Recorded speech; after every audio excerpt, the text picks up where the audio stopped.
Tiruvuru MLA Kolikapudi Srinivasarao రూటే separate. ఇప్పటికే అక్కడ రైతులతో పెట్టుకుని వారిని జైలుకు పంపి కూటమి సర్కార్కు తలనొప్పులు తెచ్చిపెట్టారు. మహిళా నేతలు సర్పంచ్లను వేధించాడని ఆయనపై అధిష్టానానికి ఫిర్యాదులందాయి.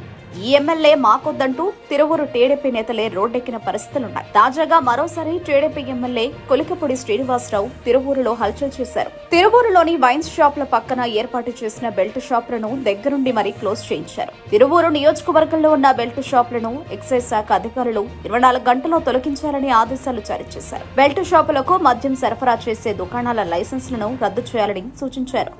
పట్టణంలో ఉన్న 4 మద్యం దుకాణాల్ని పట్టణ శివారుకు తరలించారని ఎమ్మెల్యే డిమాండ్ చేశారు. మంగళవారం ఉదయం తిరువూరులోని వైన్స్ షాపుల పక్కన ఏర్పాటు చేసిన బెల్ట్ షాపులలో ఎమ్మెల్యే కొలికిపూడి శ్రీనివాసరావు తనిఖీలు చేశారు. పట్టణంలో మద్యం విక్రయిస్తున్న బెల్ట్ షాపులను తనిఖీ చేసి పోలీసులకు పట్టించారు. నిబంధనలు విరుద్ధంగా ఉన్న 4 మద్యం షాపులను మోయించారు. పాఠశాలకు గృహాలు, బస్టాప్ సమీపంలో ఉన్న మద్యం షాపులను పట్టణ శివారుకు తరలించాలని డిమాండ్ చేశారు. తిరువూరు మండలంలో 43 నియోజకవర్గ పరిధిలో ఉన్న సుమారు 130 పైగా బెల్ట్ షాపులు పూర్తిగా తొలగించాలని ఆదేశాలు జారీ చేశారు.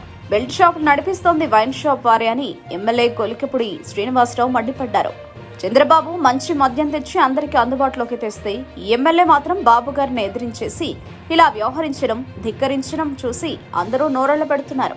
ఈ వీడియో వైరల్ అవుతోంది. షాపులు నడుపుతున్నారు కాబట్టి తిరువూరు పట్టణంలో ఉన్న 4 మద్య షాపుల లైసెన్స్ రద్దు చేయాలని ఇప్పటి వరకు మహిళలు ఎంతో మంది నా దగ్గరకు వచ్చి మదర్ రోడ్లో కానీ మిగతా ప్రాంతాల్లో కానీ, ఇప్పుడు ఈ వైన్ షాప్ చూడండి, చుట్టుపక్కల అన్ని నివాస గృహాలు, సాధారణ కుటుంబాలు ఉండే ప్రాంతం. ఇటు బస్టాండు ఈ గేట్లో నుంచి వచ్చే వాళ్ళందరూ ఇటే వస్తారు.